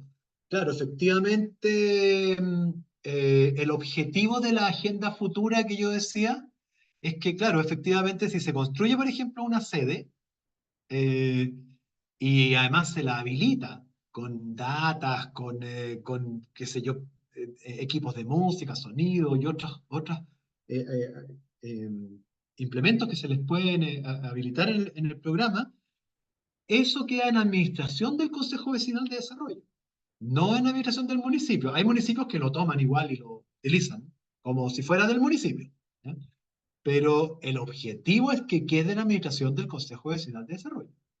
Y pasa también, temas que hay que ir mejorando, que algunos consejos vecinales de desarrollo se comportan como la típica organización que se enclaustra, se encierra y por lo tanto se apodera, ¿no?, tanto de la utilización de la sede como de los equipos, etcétera, que es lo que nos estás contando tú.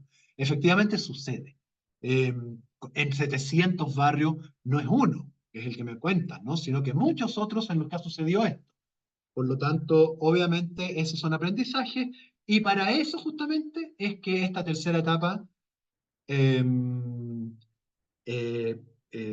Agenda Futura, se plantea para que esto no suceda y además en toda la segunda etapa el proceso de participación ciudadana tiene que ser tan potente como para que esto no suceda. Si el proceso de participación ciudadana no es muy potente, termina sucediendo.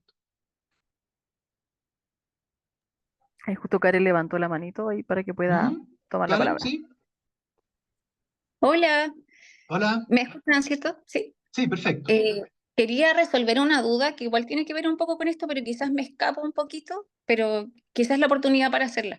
Bueno, yo trabajo con estos 2 CBD, y bueno, yo trabajo con 56 organizaciones comunitarias ¿Ya? dentro de un sector de un polígono aquí en Quilpué, como gestora territorial.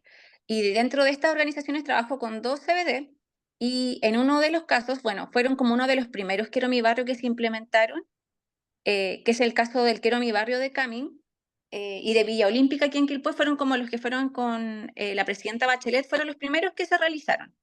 Primera Y, etapa.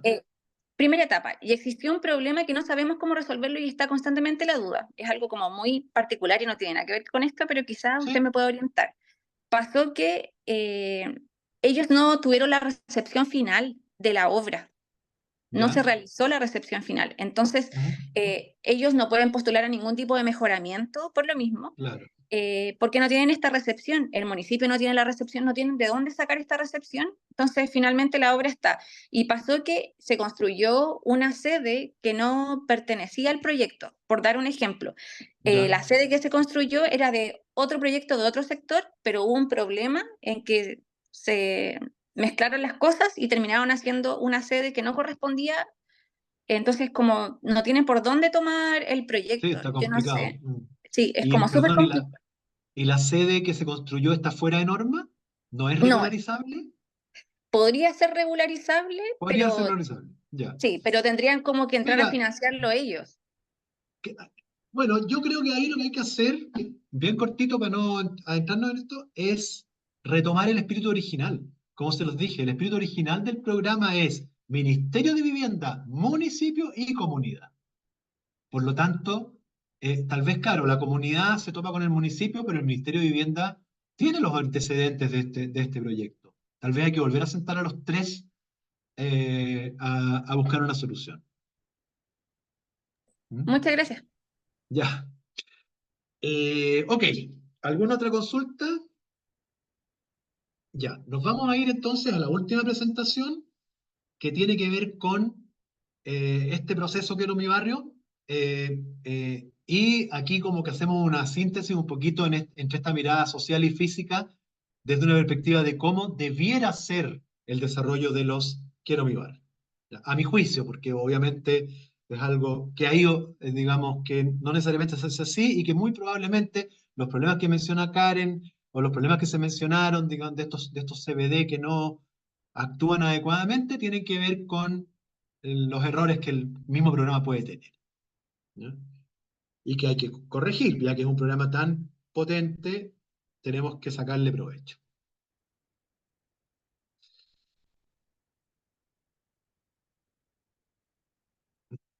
Ahí sí. Entonces,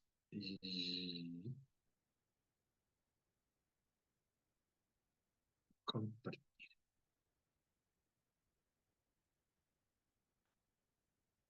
Ok.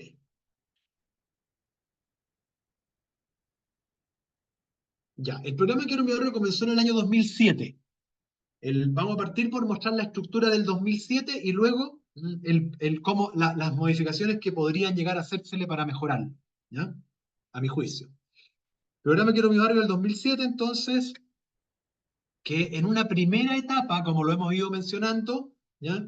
Tiene la etapa de entrada, ¿no es cierto?, donde hay una mirada, donde se hace un diagnóstico participativo desde una mirada multidisciplinar, física y social, y en lo social, bueno, lo que les mostré, ¿no? Vivienda, asociatividad, grupos etarios, juventud, etcétera, etcétera, todo se mira. Y en lo físico también multidisciplinarmente, transporte, vialidad, flujo, vivienda, etc., ¿no? Y todo esto, este diagnóstico participativo multidisciplinar llega a este contrato de bar, que es lo que acabamos de ver, ¿ya? Luego hay una segunda etapa, y aquí tal vez uno de los primeros, digamos, dificultades del programa. La etapa de ejecución que se hace simultáneamente entre la cartera de proyectos físicos y la cartera de proyectos sociales, pero muchas veces se hacen por separado. La de proyectos físicos por acá, con la típica carta Gantt, ¿no es cierto? Primero uno, después otro, proyecto 3, proyecto 4, proyecto 5, para cubrir todo el periodo de los 2 años haciendo proyectos siempre, ¿no?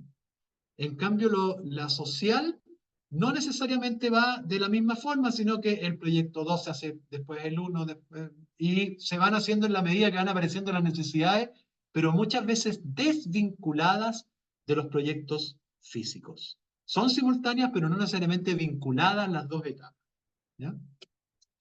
Luego se hace una evaluación de los resultados, ¿no es cierto? Y la tercera etapa que les decía que es la agenda futura, ¿ya? Donde lo que se busca en esta dimensión social es generar empoderamiento de las comunidades, lo que es muy bueno, ¿no es cierto? Pero en la agenda futura del tema físico tiene que ver más con sustentabilidad de las obras, que las obras duren, que se mantengan, etc. En cambio, estas tienen que ver con desarrollar capacidades al interior de los grupos y las personas de las poblaciones. Es decir, en la etapa, perdón, en la dimensión social se busca transformar el barrio, y en la física muchas veces más que transformar es cambio, ¿ya? Y luego viene la salida, ¿ya? Entonces, de alguna manera, ¿por qué no me avanza? Ahí sí. De alguna manera, desde la mirada social se busca modificar las causas de los problemas, y desde la mirada física se busca más bien corregir o reemplazar aquellos elementos que están obsoletos, disfuncionales, etc. Es decir, por un lado hay una mirada más funcionalista y más sistémica, y por otro lado, en lo social, más fenomenológica, ¿ya? Hay una contradicción entonces entre esta física, esta mirada física y mirada social del programa, ¿ya? ¿Cómo superamos esta contradicción, esta dialéctica? ¿Ya? Bueno, enfrentándolas. Desde ese punto de vista, vamos a hacer un pequeño paréntesis ideológico, llamémoslo así, ¿ya?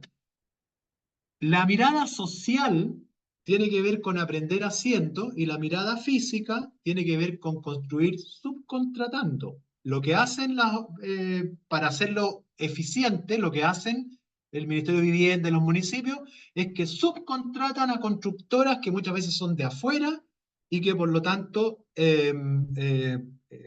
cumplen con un objetivo de un presupuesto, llevar a cabo una obra, ¿ya? Entonces, esta etapa social se hace completamente con los habitantes del barrio y la física generalmente se hace con una mirada de externalización, ¿ya?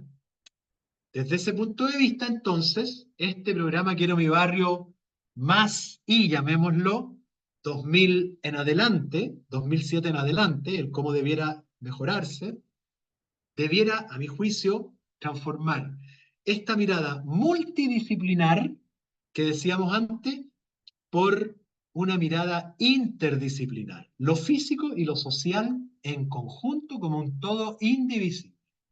Ese diagnóstico participativo, contrato de barrio, debiera surgir de una mirada interdisciplinar. Por lo tanto, en vez de tener los proyectos físicos por un lado y los sociales por otro, cada proyecto físico o cada proyecto social, ya que se interrelacionan, debiera estar asociado a un proyecto de su contraparte, digamos, físico o social. Por lo tanto, hablaríamos de proyecto físico-social 1, proyecto físico-social 2, físico-social 3, es decir, yo remodelo una plaza, pero en conjunto con remodelar la plaza, trabajo socialmente aquellos grupos de interés que van a interactuar en esa plaza remodelada. ¿Mm? Y por lo tanto los voy haciendo en conjunto, ya no por separado. Una ejecución no simultánea, sino que coordinada de la cartera de proyectos físicos y sociales. ¿Ya? Luego viene la evaluación, que más que los procesos, tiene que medir impacto, por lo tanto, ¿no es cierto? Y la agenda futura, que básicamente veíamos que la agenda futura anterior tenía que ver con efectivamente generar empoderamiento por un lado y transformaciones en otro. Bueno, aquí en este caso, al haber hecho todo en simultáneo, lo que se busca es instalar capacidades de replicabilidad de lo adquirido. La capacidad de que la agenda futura realmente sea un seguir sin el apoyo tan desde una mirada de intervención del Estado, sino que con apoyos puntuales que los mismos vecinos puedan seguir desarrollando el proyecto Quiero mi barrio, después de que el Estado sale, ¿no? ¿Ya? Entonces, no solo cambiamos la connotación de la experiencia, sino que enfrentamos las causas de estos elementos disfuncionales para la transformación, ¿ya? Por lo tanto, hablamos, ¿no es cierto?, de enfrentar estas contradicciones que se daban con un esquema distinto del proyecto. Ahí está. Dejamos de compartir. Con eso creo que voy resumiendo y cerrando un poquito lo que les quise plantear durante estas dos clases, ¿no? La importancia de entender que la prevención en barrios, la prevención social y situacional tienen que ir de la mano permanentemente. Creo que el Quiero mi barrio es un muy buen ejemplo, muy perfectible, todavía puede mejorarse mucho. Tal vez a Karen fue que me hablaste de Quilpué. Le queda un poquito más claro, ¿no es cierto?, con esta última presentación, que sí es posible modificarlo y que tal vez aquí se podrían detectar cuáles fueron los problemas que se generaron para que hoy día haya un consejo vecinal o dos consejos vecinales de desarrollo que tienen capturadas las sedes, ¿ah? Porque probablemente la disfuncionalidad que se produjo entre la etapa social y la etapa física termina llevando a esas situaciones. La falta de una instalación de una agenda futura robusta para el barrio. Comentarios, críticas, todo se acepta en estos 2 minutos, solo 2. Porque si no, porque como habría las críticas, podríamos estar media hora más.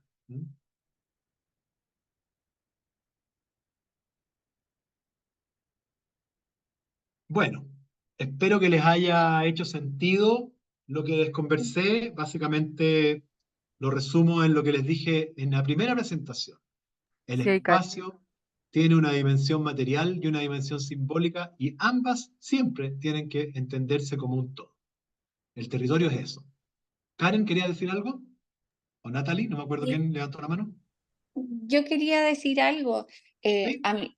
A mí me pasa que en torno a lo que señala usted me hace reflexionar mucho sobre también el acompañamiento, porque son barrios que en el fondo requerían mucho este apoyo y este avance, como este fortalecimiento, pero una vez que lo consiguen, si bien esta agenda que queda como que se va diseñando, quizás en las primeras etapas fue más débil. Entonces ellos luego se fue desmoronando y quedó como los cimientos fueron ellos mismos y que no estaban aún tan firmes como para mantener toda esta estructura. Entonces, quizás como verlo como un acompañamiento distinto. Igual yo ahora estoy, desde mi rol, trato de fortalecer y de volver a convocar, pero el programa en sí tiene una convocatoria y como una llegada hacia los barrios mucho más potente que la que tiene un departamento municipal pequeñito, que intenta como con menos recursos hacer cosas, pero igual estoy como tratando de ver cómo los puedo apoyar como para que vuelvan a reencauzar y puedan retomar como este sentido comunitario en los espacios que tienen. Pero me queda mucho más claro todo y agradezco la sesión. Mm. Bueno, mira, mm, yo personalmente creo que es un muy buen proyecto, muy perfectible, pero también debemos pensar que es un proyecto que no es inventado en Chile, es un proyecto tomado de otras experiencias. El contrato de barrio se llama, en francés no me acuerdo exactamente cómo se dice, el proyecto belga, del cual originalmente se toma, pero también de proyectos alemanes, del favela barrio brasilero y de otros ejemplos. En el caso del contrato de barrio belga o los alemanes, estas intervenciones duran 6 años. ¿Mm? En el caso nuestro, acorde a nuestros presupuestos, duran 2 a 3 años. ¿Eh? Entonces, claro, efectivamente, es una muy buena metodología, pero tal como tú dices, hay que seguir acompañando a esos barrios por mucho más tiempo para asegurar la sustentabilidad de las transformaciones, tanto físicas como sociales. Por ahí Natalie también tiene la mano Natalie. levantada. Sí. Bueno, más que una pregunta es un comentario, que lo he hecho ya varias clases. Y es que si se sabe que este es el formato de programa o de ejecución de proyectos que mejor tiene resultados los situacionales acompañados de la intervención social, ¿por qué, por ejemplo, el programa Calle Segura o PMU, que se lanzó este año de seguridad, ¿por qué no toma esa patita social y solo se enfoca a lo situacional? Sí, sabemos que, como digo, esta otra metodología es la que mejor funciona. Mm. Sí, bueno, me encantaría darte una respuesta así, digamos, de por qué se hizo así. Pero lo que sí yo puedo decirte también, y que no deja de ser importante, es que estamos en una situación bastante crítica en el punto de vista de la seguridad porque las condiciones han cambiado. Hoy día tenemos, si bien la cantidad de delitos no necesariamente ha aumentado, los delitos son mucho más violentos. Y la reacción de los estados generalmente ante eso son muchas veces muy inmediatistas, porque es necesario, ¿no? Ves que hoy día, digamos, tenemos una sociedad mucho más asustada que hace varios años, entonces probablemente por ahí las respuestas también que se están dando son respuestas más inmediatistas para tratar de controlar esa situación de extremo susto, de extremo miedo en el cual estamos. Pero efectivamente yo apuesto por esto, creo que eh, la prevención social y la prevención situacional siempre tienen que ir de la mano.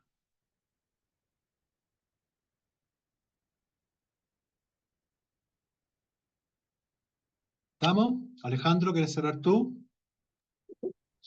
Simplemente agradecerte, Cristian, agradecer la participación también.